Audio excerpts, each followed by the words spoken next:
हरे कृष्णा। सभी वैष्णव भक्तों के चरणों में दंडवत प्रणाम। सती द्रौपदी की कथा अभी तक हमने 10 भाग सुने हैं और अब हमारा आज 11वां भाग है। तो पांडवों ने 12 वर्ष पूर्ण कर लिए हैं वनवास के। अब उनका 1 वर्ष अज्ञातवास बचा हुआ है। तो राजा विराट के यहाँ पे ये लोग अज्ञातवास काटने के लिए जाते हैं और इनके नाम भी बदल लेते हैं अपने। और द्रौपदी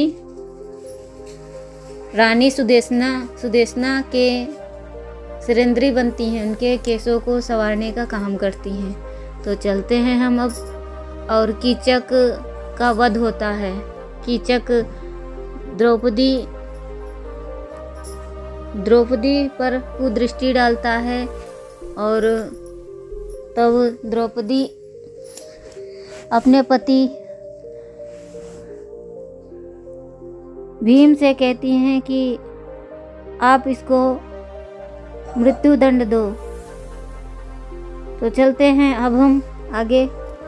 संतों के जीवन में धर्म संस्थापन और अधर्म विनाश, इन दोनों के सामान्य रूप से रहने पर भी किसी में पहले की विशेषता होती है तो किसी में दूसरे की। बहुत से महापुरुषों में दोनों ही बातें होती हैं। सच्ची बात तो यह है कि एक बात दूसरे की सहायक है। आसुरी संपत्ति के नाश से दैवी संपत्ति की अभिवृद्धि होती है और दैवी संपत्ति की अभिवृद्धि से आसुरी संपत्ति का नाश होता है। अब तक संसार में जितने सज्जन पुरुष हुए हैं, सब ने एक स्वरूप से इस बात पर जोर दिया है कि द्रौपदी के जीवन में जहाँ धर्म संस्थापन की प्रेरणा देखी जाती है, वहीं अधर्म निवारण के लिए उत्तेजना भी देखी जाती है। वहाँ कौरवों के साथ समझौता का प्रश्न उपस्थित होने पर अप्रसन्न होती है, विरोध करती है और ऐसी चेष्टा करती है कि किसी न किसी प्रकार उनका नाश हो जाए। इसका केवल इतना ही कारण है कि वे दैवी संपत्ति के विरोधी हैं, अधर्म के पोषक हैं। धर्म राज्य के संस्थापन के लिए उनका नाश आवश्यक है। वनवास के 12 वर्ष और अज्ञातवास का 1 वर्ष व्यतीत हो गया है। द्रुपद, विराट, श्री कृष्ण, बलराम, सात्यकी आदि एकत्र हुए। कौरवों से किस प्रकार व्यवहार किया जाए, यह चर्चा चलने लगी। यहाँ के दूत वहाँ और वहाँ के दूत यहाँ आने जाने लगे। कोई संधि के पक्ष में था तो कोई विरोध के पक्ष में। कौरवों की ओर से संधि का संदेश लेकर संजय आए। उन्होंने युधिष्ठिर आदि से धृतराष्ट्र का संदेश कहा और अर्जुन और श्री कृष्ण से बात करने के लिए वे अर्जुन के अंतःपुर में गए और उस समय श्री कृष्ण, सत्यभामा, अर्जुन और द्रौपदी वहीं थे। उस महल में बिना आज्ञा के नकुल, सहदेव और अभिमन्यु का भी प्रवेश नहीं था। संजय ने देखा कि भगवान श्री कृष्ण और महात्मा अर्जुन शरीर में उत्तम चंदन लगाए विविध प्रकार के वस्त्रभूषण से सुसज्जित होकर एक ही बहुमूल्य आसन पर बैठे थे। श्री कृष्ण के पैर अर्जुन की गोद में और अर्जुन के पैर द्रौपदी के गोद में, श्री कृष्ण का सिर सत्यभामा की गोद में और अर्जुन ने संजय को स्वर्ण पीठ पर बैठने का इशारा किया, परंतु उनकी हिम्मत नहीं पड़ी। वे आज्ञा पाकर धृतराष्ट्र का संदेश सुनाने लगे। उसका आशय यह था कि पांडव धर्मात्मा हैं, उन्हें राज्य के कारण निरीह प्रजा का और भाई बंधुओं का रक्तपात नहीं करना चाहिए, अर्थात कौरव उन्हें राज्य भी ना दें और पांडव युद्ध भी ना करें। अर्जुन ने संजय को उत्तर नहीं दिया। अब यहाँ पर हम ये देख सकते हैं कि जब धृतराष्ट्र को पता चला कि अज्ञातवास पूरा हो चुका है, वनवास के 12 वर्ष व्यतीत हो चुके हैं, तो धृतराष्ट्र ने संधि की बात कही। उससे ये सोच रहे हैं कि राज्य भी ना देना पड़े और रक्तपात भी ना हो, अर्थात उनको राज्य ना देना पड़े। श्री कृष्ण के चरणों को स्पर्श करके उन्हें उत्तर देने के लिए प्रेरित किया। भगवान श्री कृष्ण ने कहा, संजय, चालाकी की बातों से काम नहीं चल सकता। यदि पांडवों का राज उन्हें नहीं मिलेगा तो किसी भी दशा में युद्ध नहीं रुक सकता। तुम जाकर बड़ों को प्रणाम और छोटों को हमारा कुशल प्रश्न कहकर पितामह भीष्म और द्रोणाचार्य के सामने कुरुवृद्ध धृतराष्ट्र से कहना, तुम मेरा नाम लेकर उनसे कहना कि कुरुराज, अब आपके सिर पर महाभय आ गया है। आप ब्राह्मणों को दक्षिणा देकर यज्ञ कर लीजिए। स्त्री पुत्र आदि के साथ अमोद प्रमोद सुपात्रों को धन दान, स्वजनों को भला कर लेना ही कौरवों के लिए श्रेयस्कर है। अब वह दिन दूर नहीं जब सारी पृथ्वी युधिष्ठिर का राज्य होगा। मैं उस दिन हस्तिनापुर में नहीं था। मेरे ना रहने के कारण द्रौपदी को गोविंद गोविंद कहकर कौरवों की सभा में रोना चिल्लाना पड़ा था। आज भी वह बात मेरे हृदय में खटक रही है। उसकी खटक घटी नहीं, बढ़ती ही गई। मैं द्रौपदी की इच्छा पूरी करूंगा और उसे सुखी करूंगा। जो अर्जुन से शत्रुता करेगा वह गांडीव धनुष के द्वारा मौत के घाट उतारा जाएगा। मैं अर्जुन की सहायता करूंगा। कौन है ऐसा कौरव में जो अर्जुन का सामना कर सके? उस दिन विराट नगर की लड़ाई में यह बात प्रत्यक्ष हो चुकी है कि त्रिलोकी का कोई भी वीर अर्जुन के सामने खड़ा नहीं रह सकता। कौरवों की जो इच्छा हो वो करें, संधि करें या युद्ध, दोनों ही स्थिति में उन्हें पांडवों का राज्य देना पड़ेगा। श्री कृष्ण चुप हो गए। संजय ने लौटकर धृतराष्ट्र से सब बातें कही। जब दोनों ओर से युद्ध की तैयारी होने लगी तब पांडवों की ओर से यह निश्चय हुआ कि पहले संधि का संदेश लेकर श्री कृष्ण कौरवों के पास जाएं और बिना युद्ध के ही काम चल जाए तो इतना बड़ा रक्तपात क्यों किया जाए। कुछ लोग शांति के पक्षपाती थे और कुछ युद्ध के। भीमसेन को शांति का प्रस्ताव करते देख द्रौपदी शोक से व्याकुल हो उठी। उसने युद्ध का समर्थन करने वाले सात्यकी और सहदेव की बड़ाई की और श्री कृष्ण से कहा, भगवान, कौरवों का क्रूर व्यवहार आपसे छिपा नहीं है। पांडव लोग जिसके कारण राज्य सुख से भ्रष्ट होकर इतने कष्ट भोगते रहे हैं वह भी आप जानते हैं। संजय के संधि प्रस्ताव लाने पर धर्मराज ने यहाँ तक कह दिया कि हमें केवल अर्वस्थल, वक्रस्थल, माकंदी और बाणामृत ये 4 गांव तथा एक कोई 5वां गांव मिल जाए तो मैं संधि कर लूँ। परंतु दुर्योधन ने उनकी यह बात भी नहीं मानी। आप संधि कराने जा रहे हैं तो जाइए भगवान, परंतु पांडवों के न्याय और कौरवों के अन्याय पर दृष्टि अवश्य रखिएगा। केशव, आप भले भले कौरवों की सभा में जाइए, परंतु दुर्योधन आधा राज्य दिए बिना ही यह संधि का प्रस्ताव करे तो आप मंजूर मत कीजिएगा। कौरवों को जीतना कठिन नहीं है। पांडव और संजय मिलकर बड़ी आसानी से उन्हें हरा सकते हैं। धनंजय, ऐसी आशा नहीं है कि साम व दान के द्वारा कौरव मान जाएंगे। उन पर कृपा करने की आवश्यकता नहीं है। अपने जीवन और जीविका की रक्षा के लिए साम और दान के द्वारा ना मानने पर शत्रुओं को दंड देने का ही विधान है। वीर पांडव सच्चे हितैषी, पांचाल और यशस्वी यादवों को मिलकर कौरवों को उनके कुकर्म का फल चखाना चाहिए।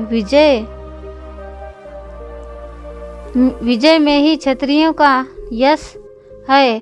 लोभवश अन्याय करने वाले को मारना क्षत्रियों का धर्म है। मैंने विद्वानों के मुंह से सुना है कि अवध्या का वध करने से जो पाप होता है वही पाप वध्य का वध ना करने से होता है।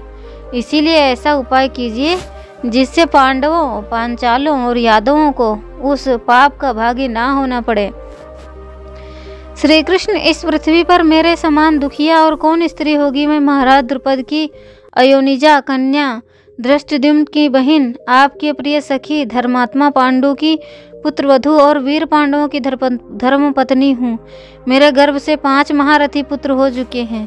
मैं ऐसी सौभाग्यवती होकर पांडवों के सामने और आपके जीते जी सभा में अपमानित की गई। मैंने यह क्लेश सह लिया। उस समय पांडवों को क्रोध रहित और निश्चेष्ट देखकर मैंने मन ही मन हे गोविंद मेरी रक्षा करो इस प्रकार पुकार कर तुम्हारा स्मरण किया था और तुमने मेरी रक्षा भी की थी। राजा धृतराष्ट्र ने जब मुझसे वर मांगने को कहा तब मेरे वर मांगने से ही ये पांडव दास भाव से छूटे। कमल नयन श्री कृष्ण, आप मेरा दुख जानते हैं। मैं अपने पति और भाई बंधुओं के साथ दुख के घोर समुद्र में डूबी रही हूँ। आप हमारी रक्षा कीजिए। कौरवों ने बलपूर्वक मुझे दासी बनाने की चेष्टा की थी।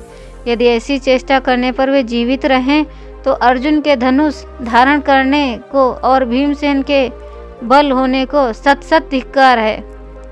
यदि आप मुझ पर कृपा करते हैं, अनुग्रह रखते हैं तो शीघ्र से शीघ्र कौरवों को अपने क्रोध की आग में भस्म कर दीजिए।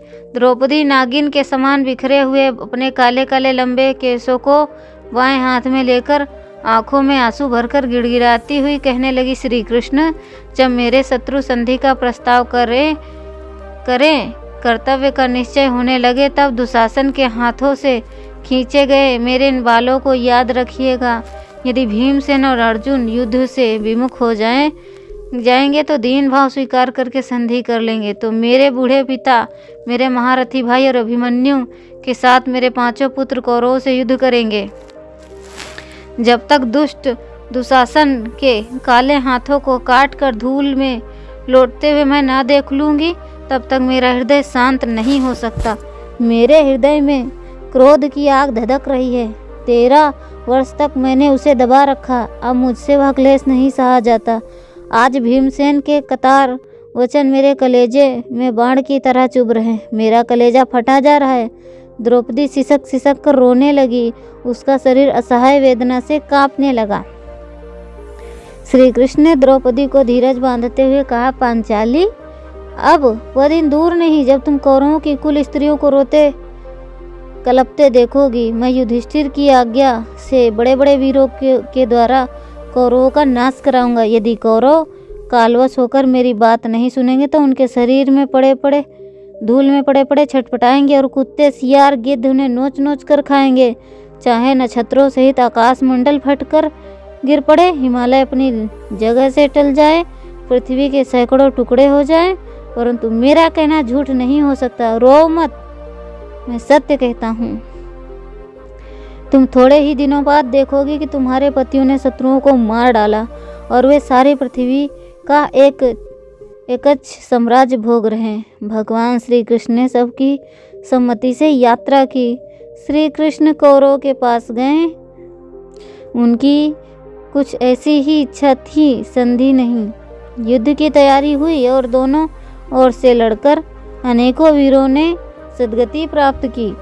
युद्ध के समय द्रौपदी का कुछ विशेष वर्णन नहीं मिलता, फिर भी वह युद्ध के समय शिविर में रहती थी और दिन भर के थके मांदे वीरों की हर तरह से सेवा करती थी। ऐसी कथा सुनी गई है कि एक दिन कौरवों के अत्यंत आग्रह से पितामह भीष्म 5 बाणों से पांडवों को मारने की प्रतिज्ञा कर ली। उस समय श्री कृष्ण के कहने से उनके साथ द्रौपदी भीष्म पितामह के पास गई और उनसे भीष्म से सौभाग्यवती होने का आशीर्वाद प्राप्त किया। युद्ध के अंत में जब दुर्योधन का जंघा टूट जाने पर युद्ध भूमि में पड़ा हुआ था, तब अश्वत्थामा ने रात के समय द्रौपदी के सोते हुए 5 पुत्रों की हत्या कर डाली। द्रौपदी को बड़ा शोक हुआ। उसने कहा, अश्वत्थामा का वध किए बिना मैं जीवित नहीं रह सकती। अर्जुन और भीमसेन अश्वत्थामा का पीछा किया। श्री कृष्ण भी उनके साथ गए। अश्वत्थामा ने घबराकर ब्रह्मस्त्र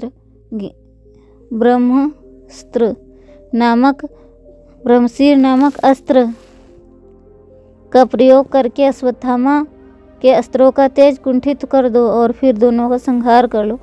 ऐसा ही किया। ब्रह्मस्त्र नामक अस्त्र के व्यर्थ होने पर अश्वत्थामा डरकर भागा। उसने उत्तरा के गर्भ पर अपने अस्त्र का प्रयोग किया, जिससे पांडवों के वंश का बीज भी नष्ट हो जाए। भगवान श्री कृष्ण ने उस गर्भ की रक्षा की। उसी गर्भ से परीक्षित का जन्म हुआ। भगवान श्री कृष्ण अश्वत्थामा को शाप दिया कि तुम 3000 वर्ष तक ऐसे निर्जन देश में अकेले घूमोगे, जहाँ तुमसे बात करने वाला कोई नहीं होगा, तुम्हें कोई छुएगा नहीं, तुम बात करने वाले कोई नहीं होगा, तुम कोढ़ी हो जाओ। भगवान व्यास ने श्री कृष्ण के शाप का समर्थन किया। श्रीमद् भागवत में कथा आती है कि अर्जुन अश्वत्थामा को बांधकर द्रौपदी के सामने ले आए। पहले तो द्रौपदी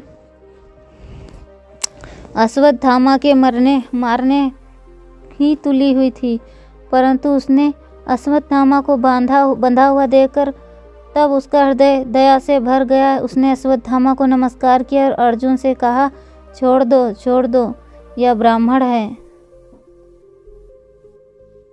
ब्राह्मण है, हमसे श्रेष्ठ है। जिन भगवान द्रोण से लोगों ने रहस्य के साथ संपूर्ण धनुर्वेद अध्ययन किया था, अस्त्रों का प्रयोग किया था, संहार सीखा, वे ही गुरुदेव पुत्र के रूप में तुम्हारे सामने उपस्थित हैं। तुम लोगों का वंश बड़ा यशस्वी है, कहीं उसे ब्राह्मण का वध कलंक न लग जाए। ब्राह्मण पूजा करने के योग्य हैं, वध करने के योग्य नहीं। मैं अपने पुत्रों की मृत्यु से दुखी होकर रो रही हूँ। अश्वत्थामा की माता गौतमी को तो मेरे ही समान रोना पड़े ना पड़े। धर्मराज युधिष्ठिर ने द्रौपदी के वचन का समर्थन किया, परंतु भीमसेन ने इसका विरोध किया करके अश्वत्थामा के मारने की ही सिर समर्थन किया।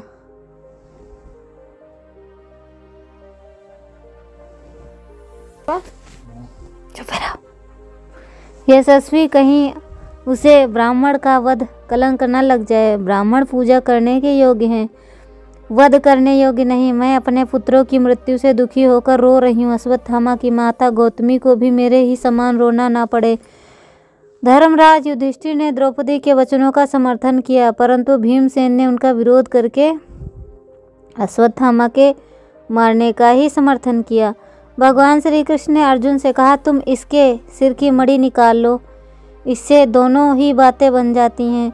अर्जुन वैसा ही किया। अश्वत्थामा उधर होकर चला गया। भारतीय महायुद्ध में सगे संबंधियों हित मित्रों की मृत्यु से युधिष्ठिर को सबसे बड़ा शोक हुआ, विशेष करके इसलिए कि इस युद्ध का निमित्त उन्हीं को बनना पड़ा। वे इतने शोकग्रस्त हो गए कि राज्य करने की बात तो अलग रही, मृत व्यक्तियों की अंत्येष्टि क्रिया से भी निरत हो गए।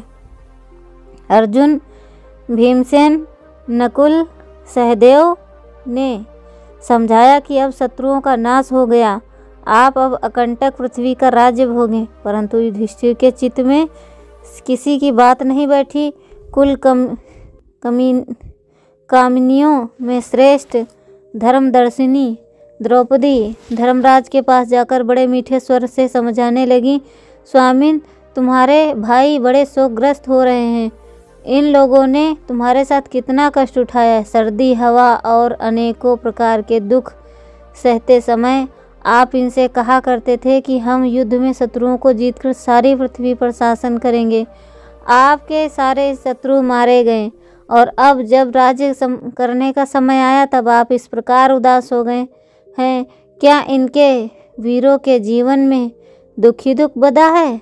क्या हम अपने जीवन में सुख का दिन कभी नहीं देखेंगे? यह पृथ्वी वीरों की भोगिया कही गई है। दंडहीन राजा पृथ्वी का भोग नहीं कर सकता, उसकी प्रजा भी सुख से नहीं रह सकती। इसीलिए क्षत्रिय धर्म और प्रताप का आश्रय लेकर शत्रुओं पर विजय प्राप्त करना और पृथ्वी का उपभोग करना तो आपका जन्मसिद्ध अधिकार है। आप में क्षमा के साथ क्रोध, दान के साथ ग्रहण, भय के साथ अभय और निग्रह के साथ अनुग्रह विद्यमान है। यह राज्य आपको विद्या, दान, संधि, याचना और यज्ञ से नहीं प्राप्त हुआ है। बड़े बड़े वीरों को मारकर यह राज्य मिला है। इस पर शासन करना ही आपका कर्तव्य है। आपने बहुत समय तक पृथ्वी का शासन किया है। सारी प्रजा आपको राजा के रूप में देखने के लिए ललायित है। मेरे साथ कुंती ने मुझसे कहा कि विजय प्राप्त होने के बाद तुम्हारी ये सब विपत्तियां दूर हो जाएंगी और तुम बड़े सुख से रहोगे। सो आप मेरी चिर संचित आशा पर पाला डाल रहे हो। आप अपने भाइयों की बात मानिए, मेरा आग्रह अस्वीकार मत कीजिए। आप मानधाता और अम्बरीश की भांति निखिल भूमंडल के शासक होकर शोक को छोड़कर धर्म के अनुसार संपूर्ण पृथ्वी का शासन, प्रजापालक, शत्रुओं पर विजय और नाना प्रकार के यज्ञ करने, ब्राह्मणों को भोजन वस्त्र आदि का दान कीजिए। मेरे स्वामी, हम लोगों को निराश मत कीजिए।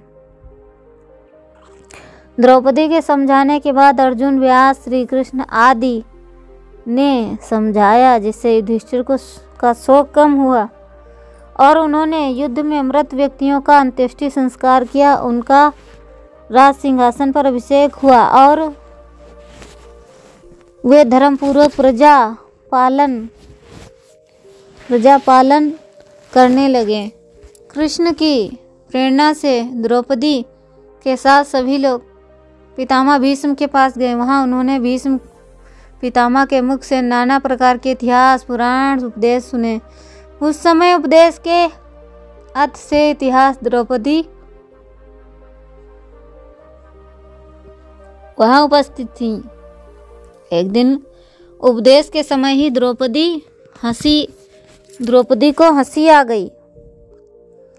पितामह भीष्म से वह छिपी ना रही। उन्होंने द्रौपदी से कहा, बेटी, मैं जानता हूँ कि तुम बड़ी साध्वी, सदाचार परायणा और मर्यादा में स्थित हो। तुम्हें अकारण हंसी नहीं आ सकती। हंसने का कुछ न कुछ कारण अवश्य होगा। इस समय तुम्हें किस कारण से हंसी आई? द्रौपदी ने कहा, दादाजी, उपदेश सुनते सुनते मेरा मन दूसरी जगह चला गया। मैं सोचने लगी कि जब दादाजी ऐसी तत्वज्ञानी हैं, तब इन्होंने दुशासन के वस्त्र खींचने पर उन्हें रोका क्यों नहीं? जुआ ही क्यों नहीं बंद करा दिया? हंसी इस बात पर आई कि उस दिन तो बार बार एक प्रश्न पूछने पर मेरा उत्तर नहीं दिया। उस दिन आपका ज्ञान न जाने कहाँ चला गया था। आज यह उपदेश सुनकर एकाएक मुझे उस दिन की बातें याद आ गईं। इसी से हंसी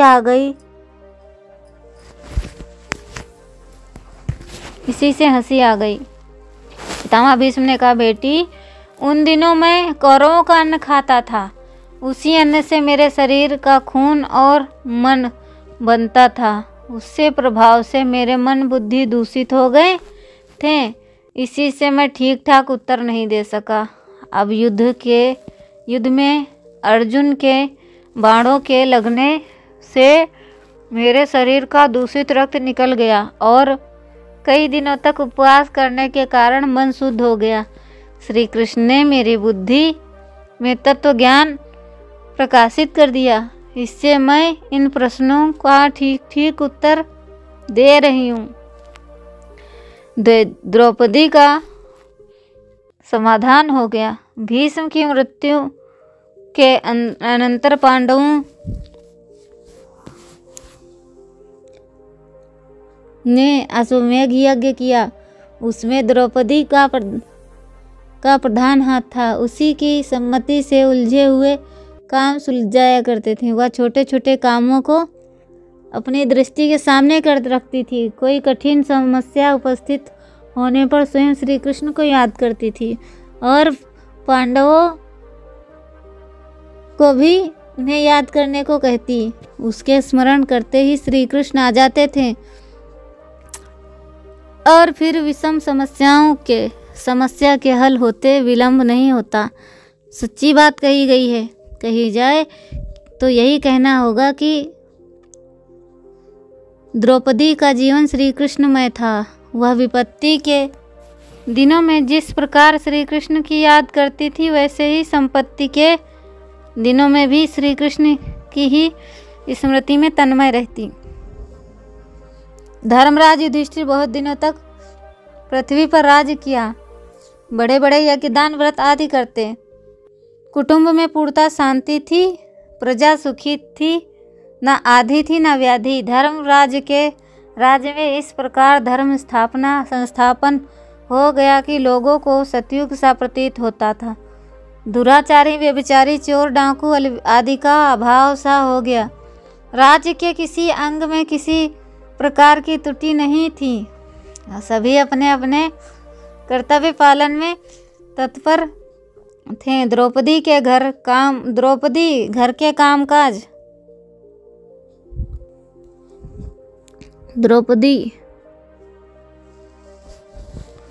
के काम काज में के साथ ही साथ राज्य के सभी विभागों पर दृष्टि रखती थी।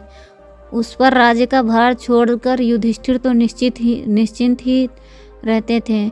उनके जिम्मे केवल एक ही काम था, दान करना। वे बस दान ही करते रहते।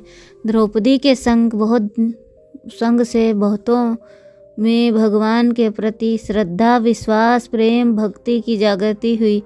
संसार के इतिहास में जितनी सती, साध्वी और भगवत भक्ता देवियां हैं, उनमें द्रौपदी का प्रधान स्थान है। द्रौपदी स्वर्ग की लक्ष्मी है। राधा की ही अंशभूत भगवान की विशेष शक्ति व धर्म द्रोहियों के नाश और धर्म संस्थापन के उद्देश्य से उत्तीर्ण हुई थी। जब तक पृथ्वी पर रही अपना काम करती रही। उसके बाद अवतार का अंतर्धान हो गए। तब द्रौपदी ने भगवान श्री कृष्ण को स्मरण करते हुए अपने पतियों का अनुगमन किया। पतिव्रता सती साध्वी स्त्रियों के लिए वांछनीय सद्गति प्राप्त की। हमारी लोह की जड़ लेखनी द्रौपदी के गुणगान में सर्वथा समर्थ है। भगवान करे कोई द्रौपदी सी नारी पुनः पृथ्वी पर अवतीर्ण होकर सारे संसार में भगवत भक्ति का, पति सेवा, राज्य सेवा, व्यवस्था, गृह प्रबंध आदि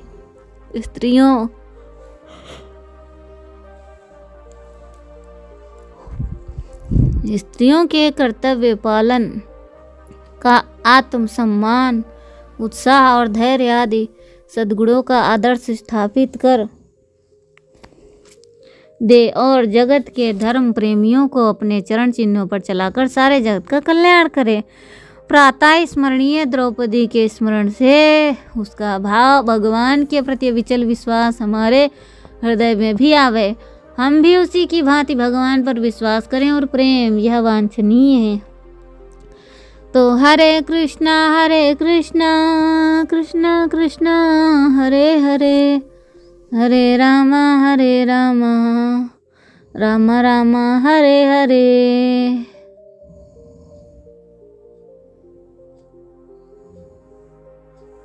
हरे कृष्ण।